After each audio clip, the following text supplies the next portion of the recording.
우리는 지금 사랑 나눔 축제를 위한 특별 새벽 기도를 함께 드리고 있습니다.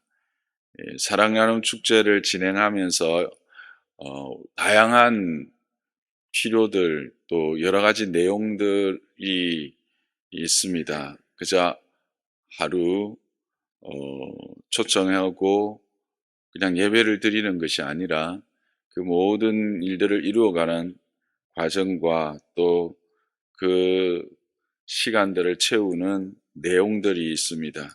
그래서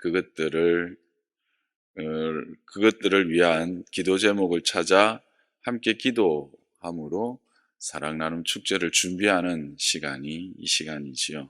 그래서 어제는 사랑 나눔 축제를 위하여 가장 우선되어야 될 것이 무엇인가 우리 함께 질문했고, 그 질문에 대한 대답으로 우리의 마음이 기경되어져야 된다.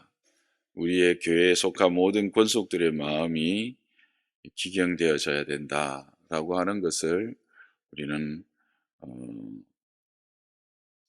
확인하고 그것을 위해서 기도했습니다. 세월과 영적 매너리즘 그리고 세상의 염려와 욕심으로 이 부르심의 이유 또 보내심의 사명들을 잊어버린 채 무뎌지고 굳어진 우리의 심령들이 기경되는 그런 시간들이어야 되고, 그런 은혜가 우리에게 필요하고, 그럴 때 이 사랑 나눔 축제를 통해서 하나님께서 일하실 것이다 라는 것을 우리는 확인하면서 우리의 심령이 그 주님의 사명, 부르셔서 자녀 삼으시고 보내셔서 사도적 사명을 감당하게 하시는 그 사명을 온전히 하고 또 그런 열정을 회복해 달라고 함께 기도를 드렸습니다.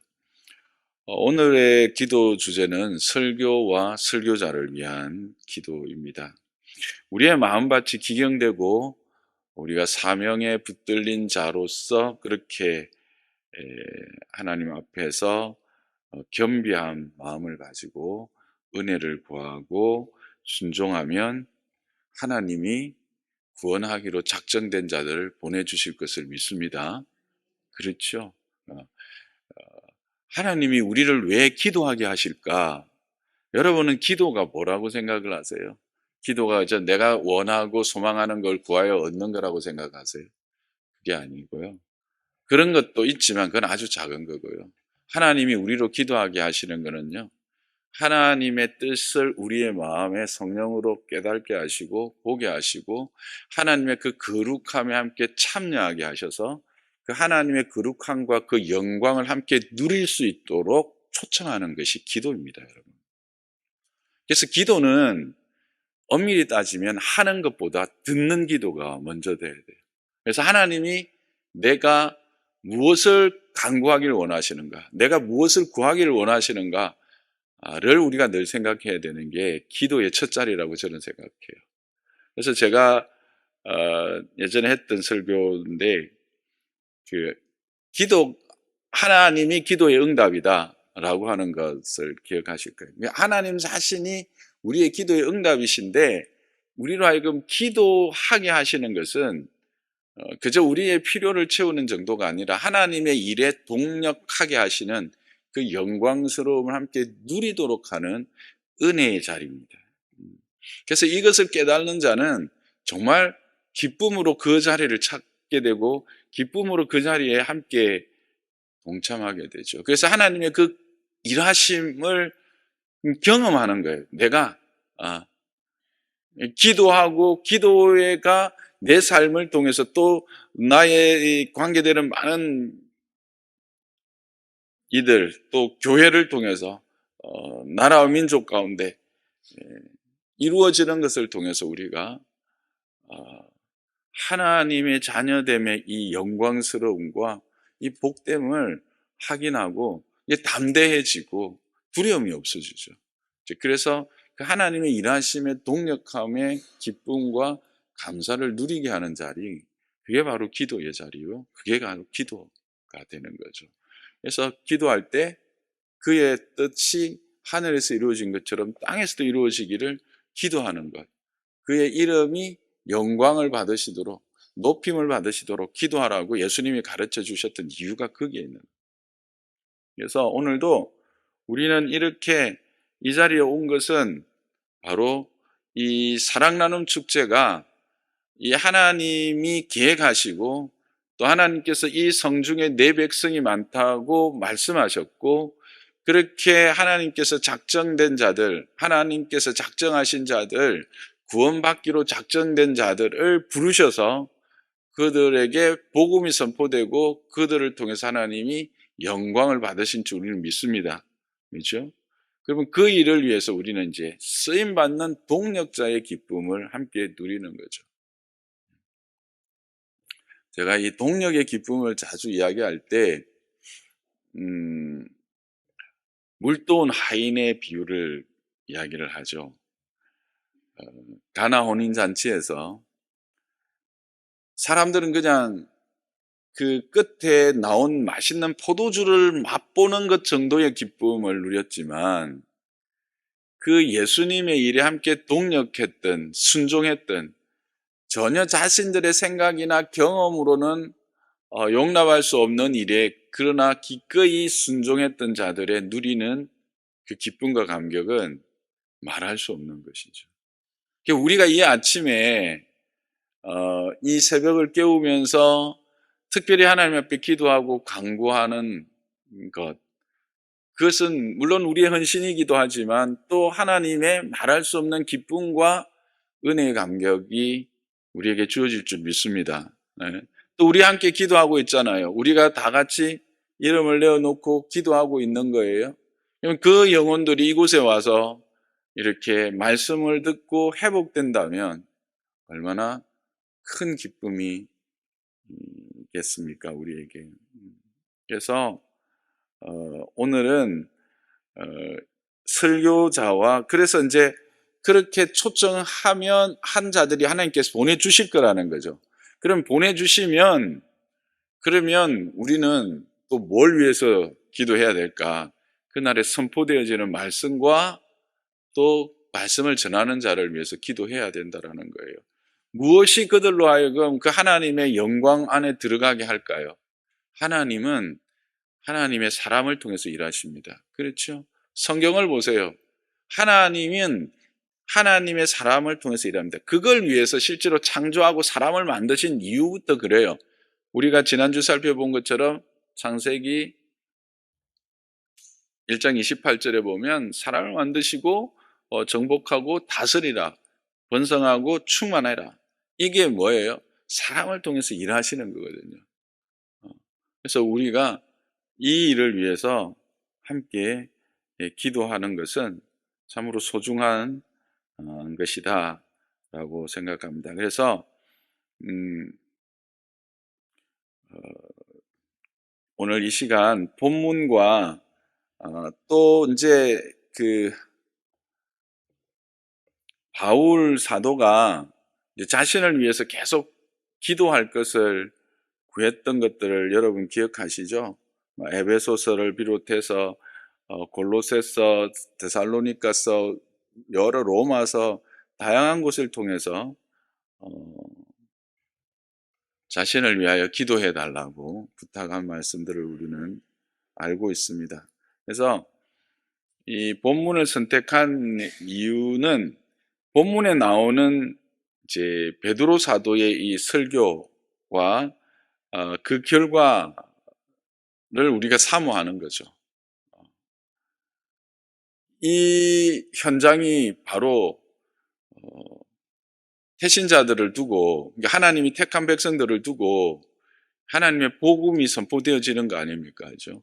그리고 그 자리에서 놀라운 은혜의 역사들, 처음에는 그 복음을 듣던, 복음을 전하려고 하는 사람들을 그저 조롱하고 술 취했다고 말했던 사람들이 결국 어떻게 됩니까? 뒤에 가면 형제들아, 우리가 어떻게 해야 할까? 어떻게 해야 우리가 구원을 받을까? 라고 자복하면서 구했고 순종해서 그 이후에 자신의 모든 것들을 내어놓고 하나님 앞에서 기도하고 말씀을 듣는 일에 집중했던 것들을 우리는 기억합니다. 그걸 생각하면서 이 말씀과 이 베드로의 기도의 요청, 그 두 가지를 좀 콜라보해서 두 가지를 잘 조합을 해서 오늘 우리는 그럼 무엇을 기도해야 될 것인가를 함께 좀 찾아보기를 원합니다. 에베소서 6장 19절을 먼저 한번 좀 보겠습니다. 우리가 무엇을 기도할 것인가에 대한 바울의 기도의 요청입니다. 바울은 무엇을 기도하기를 원하고 있습니까? 나를 위하여 구할 것은 뭐라고 말하고 있죠? 내게 말씀을 주사 나로 입을 열어 복음의 비밀을 담대히 알리게 해달라고 기도를 요청하고 있습니다. 첫째는 뭡니까? 말씀을 허락해 달라고. 말씀을 허락해 달라는 말은 무슨 의미입니까? 다 말씀을 가지고 성경을 가지고 설교하잖아요. 근데 이 말씀을 주사, 이 의미는 뭘까요? 그 현장에서 듣는 사람들에게 꼭 필요한 말씀이 주어지도록 기도해 달라는 거예요. 오늘 본문을 보세요. 우리 사도행전을 보세요. 지금 이 사람들이 뭐가 필요한 거예요? 이 사람들은 어떤 사람들이죠? 이스라엘 사람들이에요. 유다 하나님의 백성들이에요. 어떤 흩어져 있는 하나님의 백성들. 그런데 지금 오순절입니다. 예루살렘에 모였습니다. 이들이 왜 모였을까요? 물론 하나님의 말씀을 따라서 3대 절기에 따라서 모였지만 실질적으로 그들은 메시아 사상이 있어서 메시아를 기다리는 자들이었습니다. 그래서 그들에게 필요한 말씀, 또 상황에 적당한 말씀, 그들이 술에 취했다. 그 성령에 사로잡혀 있는 모습이 술에 취한 모습과 너무 비슷했잖아요. 근데 그것이 술에 취함이 아니라 성령의 감동의 결과라고 하는 것들을 어떻게 풀어냅니까? 그냥 자신의 말로 풀어냅니까? 아니죠. 성경의 말씀, 요엘에게 주신 그 말씀을 가지고 우리가 풀어내는 것을 보고 있지 않습니까? 이겁니다. 우리가 기도할 것은 이 아침에 또 우리가 이 사랑나눔 축제를 위하여 기도할 것은 이 설교자에게 합당한 이 사랑나눔 축제에 합당한 하나님의 말씀이 주어지도록 그리고 그들에게 꼭 필요한 말씀 그리고 그들을 소망하는 것, 그들의 심령에 구하는 것들이 채워지는 그들의 궁금증, 이 사람들이 진짜 술 취했나 이랬는데 이것이 하나님께서 예전에 말씀하셨던 요엘을 통해서 말씀하셨던 하나님의 영이 임할 때 청년들과 늙은이까지도 그렇게 감동되고 춤추며 찬양하고 하나님을 부르게 될 것이다라는 것에 현상이구나. 이걸 그들이 알았잖아요. 그것처럼 현장에 있는 사람들이 이 말씀을 통해서 하나님의 일임을, 이 일이 하나님의 역사임을 그들이 깨달을 수 있도록 그런 말씀을 위하여 여러분들이 기도해 주시기를 바랍니다. 그래서 이 하나님의 말씀에 완전히 사로잡힐 수 있도록 그리고는 담대함을 위해서 기도해야 합니다. 이 전후 사정을 살펴보면 지금 사람들이 많이 있는데 조롱하고 있잖아요. 그런데 거기에서 선뜻 나선다라는 건 쉬울까요? 아닙니다. 이 담대함은 그냥 인간적인 용기 이런 게 아닙니다. 뭡니까? 하나님에 대한 열심입니다. 그 심령에 대한 긍휼히 여김입니다. 예수님에 대한 열정, 그 말씀에 대한 열정, 예수님이 아니면 이들이 참으로 구원에 이르지 못한다라고 하는, 그리고 거기에 흩어졌다가 이 절기에 모인 자들을 하나님이 사랑하셔서 그들에게 이 말씀을 전하기를 원한다라는, 그리고 이들이 이 말씀으로 변화되어야 된다라고 하는 바울 안에 있는 그 듣는 자들에 대한 긍휼함과 또 하나님에 대한 열심, 하나님의 복음에 사로잡혀 있는 이 열정과 열심이 베드로로 하여금 그 자리에 서게 한 거예요. 그냥 베드로의 어떤 적흥적인 어떤 그의 인간적인 특성이 그 자리에 섰다, 저는 그렇게 해석하지 않습니다. 베드로가 그 주님에 대한 열정, 주님을 사랑하는 마음과 거기에 앉아 있는 자들에 대한 긍휼히 여기는 마음, 이 시간을 놓치면, 이 때를 놓치면 이들에게 다시 구원의 기회가 없을 것이다라고 하는 그 열정이 그 모든 상황 가운데서도 오히려 사람들로부터 조롱당하고 어떻게 하면 돌로 침을 당할 수도 있는, 왜? 그들의 스승이 예수님이 벌써 십자가에 죽었고 거기에 함께 참여했던 자들이 거기에 많이 있다라는 거예요. 그런데도 그 자리에 나설 수 있었던 거는 이런 담대함이에요. 그러니까 담대함이라는 거를 단지 어떤 인간적인 열기나 열성, 이게 아니라 복음에 대한 분명한 확신과 열정, 그리고 참여하여 듣는 자들에 대한 긍휼히 여기는 마음을 위해서 여러분이 기도해 주셔야 합니다. 그 기도를 할 때 하나님께서 일하신 줄 믿습니다. 무엇보다도 바울은 오늘 복음의 비밀을 담대히 알리게 해달라고 기도하고 있습니다. 이런 하나님의 말씀이, 내게 합당한 말씀이 주어지고 또 내가 그 담대함과 열정을 가지고 서도 그 하나님의 말씀의 그 비밀의 깊이와 그 넓이가 잘 이렇게 깨달아지지 못하면 허공을 치는 말씀이 되고 말아요. 그렇잖아요. 그러니까 설교와 설교자를 위하여 기도할 때, 이거는 물론 단지 사랑 나눔 축제만을 위하여가 아니에요. 여러분들이 설교와 설교자, 저를 위해서 기도할 때 이 복음의 비밀, 하나님의 말씀의 그 비밀이 잘 이해되고 해석되어질 수 있도록 기도해야 되는 거죠.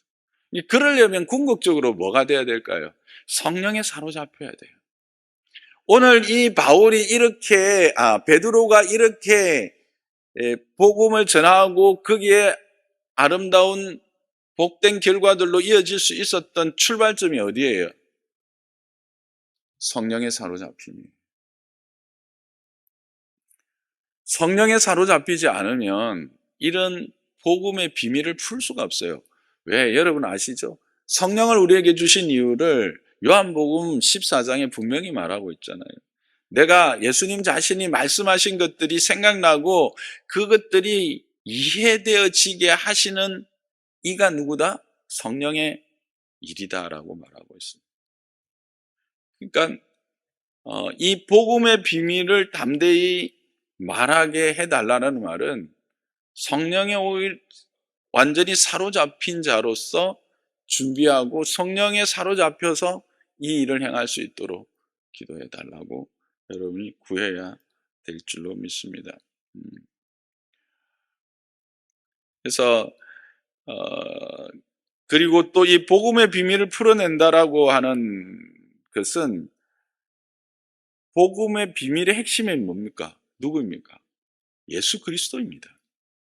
예수 그리스도를 그 말씀 안에 잘 풀어낼 수 있도록, 예수 그리스도를 잘 녹일 수 있도록, 예수 그리스도가 어떤 분이며 그분이 우리의 삶에 얼마나 소중하고 복된 존재인가를 풀어낼 수 있도록 여러분이 구체적으로 기도를 해 주셔야 됩니다.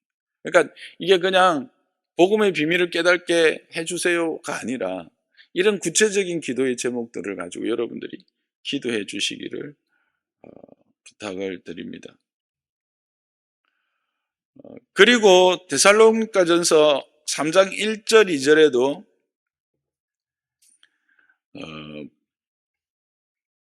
기도를 부탁하고 있습니다. 한번 볼까요? 끝으로 형제들아 너희는 우리를 위하여 기도하기를 주의 말씀이 너희 가운데서와 같이 퍼져나가 뭐가 되고 영광스럽게 되고, 이 먼저 영광스럽게 되는 것에 대해서 한번 생각해 보기로 합니다. 여러분은 이 설교로 말미암아 이 설교가 참으로 하나님의 사역이 영광을 얻도록 기도해야 돼요. 영광을 얻는다는 게 뭘까요? 어떻게 영광을 얻는 거죠?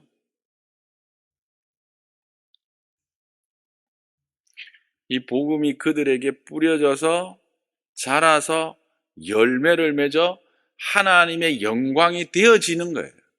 그들의 삶이, 즉 그들이 이 복음을 듣고 예수 그리스도를 주로 고백하고 믿는 자의 자리에까지 갈 수 있도록 기도해야 된다는 거예요. 설교자를 위하여 기도할 때 그냥 설교자의 설교와 그 내용 거기에 머물러 있는 게 아니라 설교자와 설교를 위하여 기도할 때 그 설교의 결과를 위해서도 기도해야 된다라는 이야기예요. 그 설교를 통해서 영광이 되도록, 그러니까 하나님이 그 설교를 통해서 영광을 받아도 하나님의 마음에 합한 설교가 되고 또 그 결과가 아름다운 결과로 나타나도록 기도해야 돼요. 오늘 앞에서도 잠깐 살펴봤지만 사도행전 2장 37절에서 42절이 그런 모습을 보여주고 있지 않습니까? 사도들과 그의 믿음의 사람들이 각 나라 방언으로 복음을 전할 때에 술 취했다고 했던 사람들이 뭐라고 말하고 있습니까? 사도행전 2장 37절에 마음에 찔려 베드로와 다른 사도들에게 물을 때 형제들아 우리가 어찌할꼬. 실질적으로 그들의 심령에 마음이 찔렸다는 거예요. 그 심령에 역사했다라는 거죠. 이게 하나님의 역사의 영광. 그리고 그들이 변화되어서 결국은 나중에 어떻게 됩니까? 41절 보면 세례를 받고 42절에 보면 사도들의 가르침을 받고 교제하고 떡을 떼고 기도하는 일에 힘쓰는 이 구체적인 믿는 자로서의 삶의 열매를 드러내는 거죠.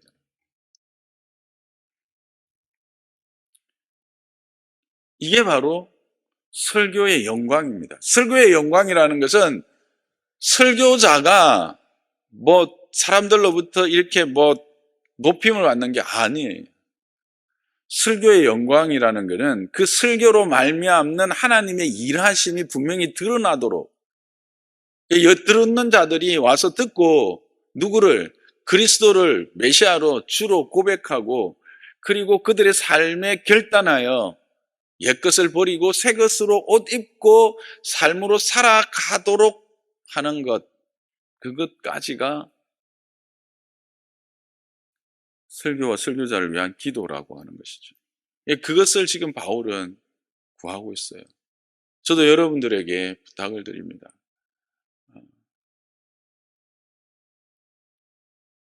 저를 통해서 하나님의 영광이 여러분과 또 이곳에 함께하는 모든 이들 가운데 나타나기를 기도해 주시기를 주님의 이름으로 부탁합니다. 그 다음에 두 번 데살로니가후서 3장 2절에 보면 또한 우리를 부당하고 악하다고 말하는 사람들에게 건져달라고 말하고 있습니다. 이게 뭘까요? 회방입니다. 사단의 방해이죠. 하나님의 일을 방해하고 거스르는 자들이 있습니다. 상황일 수 있고요. 사람일 수 있고요. 다양한 형태로 이 하나님의 큰 일을 방해하는 일들이 일어난다라는 거죠. 그 일을 위해서 여러분이 기도해 주셔야 합니다. 그 일들이 주의 말씀을 준비하고 선포하는 일에 영향을 미치지 못하도록 여러분이 그렇게 기도해 주시기를 주님의 이름으로 부탁합니다. 또 바울은 로마서 5장 15장 30절에 이렇게 말하고 있습니다. 나와 힘을 같이하여 나를 위하여 하나님께 빌어달라. 이게 이제 중보의 기도 앞에서 이제 설명했던 겁니다. 왜 이런 중보의 기도를 부탁할까? 이게 바로 하나님의 일을 함께 이루는 동력이기 때문에 그렇습니다. 여러분이 저와 하나님의 일에 동력한다고 할 때 우리는 보통 뭘 생각합니까? 뭘 행사하는 것들, 뭐 일을 하는 이런 것들을 생각하죠. 그런데 실질적인 동력의 가장 첫 자리가 어디냐면 설교와 설교자를 위하여 기도하는 일입니다. 그것은 이 하나님의 말씀을 통해서 역사하시기 때문에 그렇습니다. 그래서 중보기도는 하나님의 일을 함께 이루어가는 동력이기 때문에 그렇습니다. 그래서 예수님도 겟세마네 동산에서 제자들에게 따로 자신을 위하여 기도해 줄 것을 부탁한 거 기억하시죠? 하나님의 절대적인 그 은혜의 사역 아닙니까? 십자가를 누가 뭐 돕고 할 수 있는 일입니까?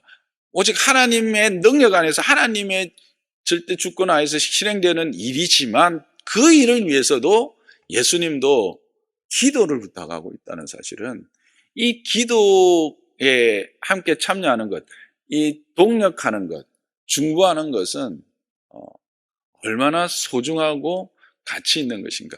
그래서 이것은 함께 하나님의 보좌를 움직이는 것이요. 하나님으로부터 함께 일하게 하는 거예요. 그렇죠? 하나님 앞에서 처음 시작할 때도 말했듯이 기도라는 것은 하나님이 우리에게 그의 뜻과 그의 생각들을 심으셔서 간구하게 하시고 그것들을 우리가 순종하여 간구하면 하나님이 그 일을 이루어 가시는 일에 우리가 기쁨과 감사와 감격을 함께 누리도록 하는 것이 기도잖아요. 그 기도를 우리가 함께 공동체로 불렀고 함께 이 일들을 영광스럽게 이루어가는 일에 참여하게 해서 그 영광을 함께 누리도록 하는 거라는 거예요.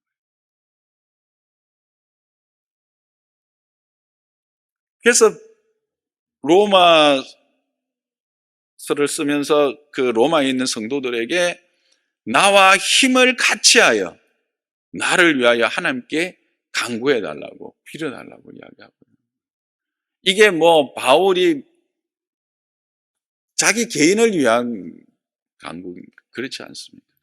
이것은 간구하는 자들을 위한 은혜의 방편이기 때문에 그렇습니다. 여러분들이 이것을 위하여 간구할 때 여러분들 안에도 동일한 하나님의 영광스러움과 하나님의 일하심에 말미암는 그 결과들로 기뻐하고 즐거워하게 되는 거예요. 여러분 생각해 보세요. 이 새벽에 함께 와서 기도하고 간구했는데 그것으로 인한 열매들이 우리 안에서 여러분의 삶들 안에서 함께 맺혀질 때 그것은 누구의 기쁨입니까? 누구의 영광입니까? 여러분의 것입니다. 참여하는 자들의 것입니다. 그래서 물떠온 하인들은 알더라. 저는 이 말을 참 좋아합니다. 물떠온 하인들은 알더라. 뒤집으면 물떠온 하인들 외에는 모르더라. 여러분이 이 기도에 함께 참여함으로 이 은혜를 누리시기를 주님의 이름으로 축복합니다. 그리고요, 빌레몬서를 보면 이런 부탁을 또 해요. 빌레몬서 1장 22절을 보면 오직 너는 나를 위하여 숙소를 마련하여 너의 기도가 너희에게서 나갈 수 있기를 바란다. 이렇게 이제 기도를 부탁하면서 이 자신의 어떤 필요를 부탁하고 있어요. 그것도 평신도예요. 교회 앞에 전체를 두고 한 것도 아니에요. 어떤 개인을 두고 이야기를 하고 있어요. 저는 이게 설교와 설교자들, 복음을 전하는 자들을 위해서 우리가 기도할 때 단지 영적인 것들뿐만 아니라 이 사역을 감당할 수 있는 환경과 강건함을 위해서 함께 기도해야 할 것을 말씀하고 있다고 생각합니다. 바울이 그래서 그걸 구하고 있는 거예요. 하나님의 일은 영적인 것과 육적인 일이 이원론적으로 구분이 됩니까? 안 됩니까? 구분이 안 되죠. 그래서 이 바울이 자신의 어떤 사역을 감당하기 위한 필요들을 강구하고 있는 것. 저 같은 경우는 뭐 당연히 건강과 또 건강만 하면 되겠네요. 앞에 다 했으니까. 그런 것들을 여러분이 기도해 주시는 거죠. 건강을 위해서 기도할 때 잠을 위해서 좀 기도해 주세요. 요즘 제가 잠을 좀 잘 못 자요. 3시간, 4시간, 4시간을 자다. 근데 깼다가 다시 보통 자잖아요. 그죠? 근데 이제 잠이 이제 안 드는 거죠. 이제 나이 탓이긴 해요. 뭐, 그렇긴 하지만, 그래도 또 하나님의 은혜로 그런 것들까지 다 감당할 수 있도록. 그리고 또 제가 변명 같지만, 이게 원래 이제 첫배 골았죠.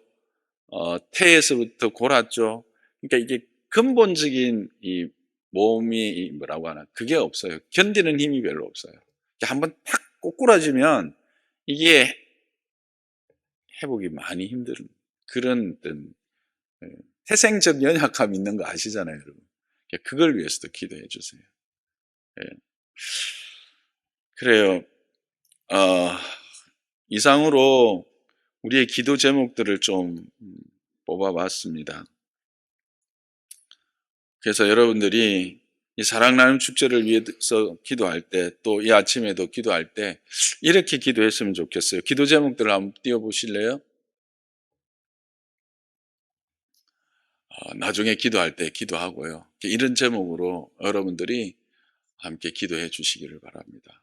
그래서 부족한 사람을 통해서 하나님이 구원하기로 작정된 자들을 이곳에 부르셨을 때, 이 오순절에 예루살렘에서 베드로의 설교를 통해서 일어났던 그런 역사가 이곳에서도 동일하게 일어날 수 있도록, 아니 동일하게 일어날 줄 믿습니다.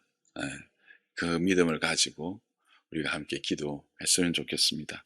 이 시간 먼저 우리가 찬양 하나 하지요. 성령이 오셨네. 가사가 참 그렇습니다. 허무한 시절 지날 때, 깊은 한숨 내쉴 때 이런 풍경 보시는 분이 있었어요. 그 오는 영혼들이 그럴 거예요. 아니면 우리 안에도, 예, 이 사랑하는 축제는 단지 해신자들만을 위한 말씀의 자리가 아니잖아요. 아직 복음에 대한 연약한 자들이 복음으로 더 온전하게 되고 회복되는 시간이니까 가사를 계속 띄워주세요. 괜찮습니다. 허무한 시절 지날 때, 깊은 한숨 내쉴 때 성령으로 그들을 온전히 사로잡고 이 설교자를 통해서 하나님이 그런 일들을 이루어 주시기를 소망하면서 함께 찬양하고 기도하도록 하겠습니다.